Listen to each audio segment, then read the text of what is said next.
ಎಲ್ಲಿ ನೋಡಲಿ.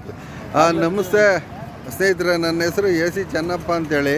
ನಾನು ಇಲ್ಲೇ ಒಬ್ಬ ನಿವೃತ್ತ ಶಿಕ್ಷಕರ ಬಡಾವಣೆ ಮದ್ದೂರು. ಸ್ನೇಹಿತರೆ, ಕೊಲ್ಲಿ ಸರ್ಕಲಿಂದ ಮದ್ದೂರು ಒಳಗಡೆ ಬರ್ತಕ್ಕಂತಹ ಒಂದು ಮುಖ್ಯ ರಸ್ತೆಯಲ್ಲಿ ಇವತ್ತು ಒಂದು ಲೈಟ್ ಕಂಬ ಉರಿದು ಹೋಗಿದೆ ಸ್ನೇಹಿತರೆ. ಇಲ್ಲಿ ಕೇಬಲ್ಗಳು ವಿದ್ಯುತ್ತಿನ ಕೇಬಲ್ಗಳು ಹತ್ಕೊಂಡು ಉರಿದೋಗಿ ಲೈಟ್ ಕಂಬ ಎಲ್ಲ ಉರಿದೋಗದೆ ಸ್ನೇಹಿತರೆ. ನೋಡಿ ಇಲ್ಲಿ ಈ ಅಧ್ವಾನಕ್ಕೆ ಯಾರನ್ನ ಹೊಣೆ ಮಾಡೋದು ಅಂತ ಅನ್ನೋದು ಗೊತ್ತಿಲ್ಲ ಸ್ನೇಹಿತರೆ. ಸದ್ಯ ಯಾರಿಗೂ ಏನೂ ಅಪಾಯ ಆಗಿಲ್ಲ. ಸೊ ಇದು ಏನು ಅಂದರೆ ಒಂದು ಏನು ನಮ್ಮ ಒಂದು ಅವಿವೇಕದ ಪರಿಣಾಮ ಇದು ಅಂತ ನನಗನ್ನಿಸ್ತದೆ. ನೋಡಿ, ಇಲ್ಲಿ ಕೇಬಲ್ಗಳನ್ನು ಸರಿಯಾಗಿ ಇವರು ವ್ಯವಸ್ಥಿತವಾಗಿ ಇಲ್ಲಿ ಅಪಘಾತಗಳಾಗದಂತೆ ಕೇಬಲ್ಗಳನ್ನು ಹಾಕಿಲ್ಲ. ಇಲ್ಲಿ ನೋಡಿ, ಈಗ ಹತ್ಕೊಂಡು ಹುರಿದೋಗಿದೆ ಸ್ನೇಹಿತರೆ. ಯಾರಿಗೂ ಏನೂ ಆಗಿಲ್ಲ, ಇಲ್ಲೇನೂ ಅಪಾಯ ಆಗಿಲ್ಲ.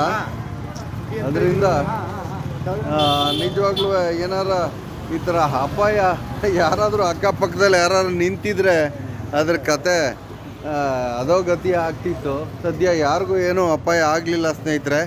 ಇದು ನಮ್ಮ ಒಂದು ಟೀಚರ್ಸ್ ಕಾಲೋನಿ, ಅಂದರೆ ಕೊಲ್ಲಿ ಸರ್ಕಲ್ನ ಮುಖ್ಯ ರಸ್ತೆಯಲ್ಲಿ ಮದ್ದೂರು ಸಿಟಿ ಒಳಗಡೆ ಹೋಗ್ಬೇಕಾದ್ರೆ ಇಲ್ಲಿ ಇರ್ತಕ್ಕಂಥ ಒಂದು ಮೇಯ್ನ್ ರೋಡಲ್ಲಿ ಆಗಿರ್ತಕ್ಕಂಥ ದುರಂತ ಇದು ಸ್ನೇಹಿತರೆ. ನೋಡಿ, ಇದು ಅಪಾಯ.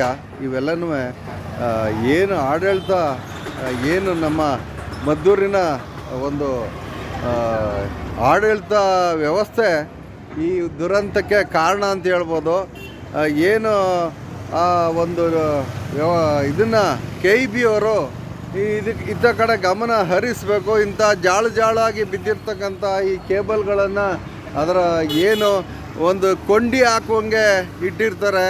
ನಮ್ಮ ಮನೆ ಹತ್ರನೂ ಒಂದು ನಮ್ಮ ಹಿಂದ್ಗಡೆನೇ ಮನೆ ಇದು. ನನ್ನ ಹೆಸರು ಚೆನ್ನಪ್ಪ ಅಂಥೇಳಿ. ಒಂದು ಕೊಂಡಿ ಮೇಲೆ ಅದನ್ನು ಲೈಟ್ ಕಂಬ ಹತ್ಕೊಳ್ಳುವಂಗೆ ಎಲ್ಲ ಮಾಡಿಬಿಟ್ಟು ಹೋಗವ್ರೆ ಅವಿವೇಕಿಗಳು. ನಿಜವಾಗ್ಲೂ ಅಧಿಕಾರಿಗಳ ಮಟ್ಟದಲ್ಲಿ ವ್ಯವಸ್ಥಿತವಾಗಿ ಕೇಬಲ್ ವ್ಯವಸ್ಥೆ ಇಲ್ಲ. ನೋಡಿ, ಇಲ್ಲಿ ಜಾಳಾಗಿ ಈಗ ಬಿಟ್ಟು ನೋಡಿ, ಈಗ ಬೆಂಕಿ ಹತ್ಕೊಂಡು ಉರಿದೋಗಿದೆ ಸ್ನೇಹಿತರೆ. ಈ ಥರ ಆಗಬಾರ್ದು.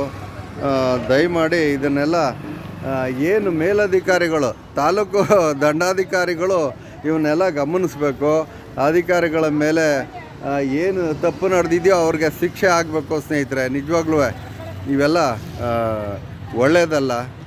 ಇದು ನನ್ನ ಒಂದು ಮಾತು. ಅಂದರೆ ಇದನ್ನು ನಿಜವಾಗ್ಲೂ ಈ ಥರ ನಡೀದಂಗೆ ಮುಂದೆ ಆಗದಂತೆ ಕಾಪಾಡಬೇಕು ಅನ್ನೋದು ತಾನು ಈ ಮೂಲಕ ಕೇಳ್ಕೊತೀನಿ ಸ್ನೇಹಿತರೆ.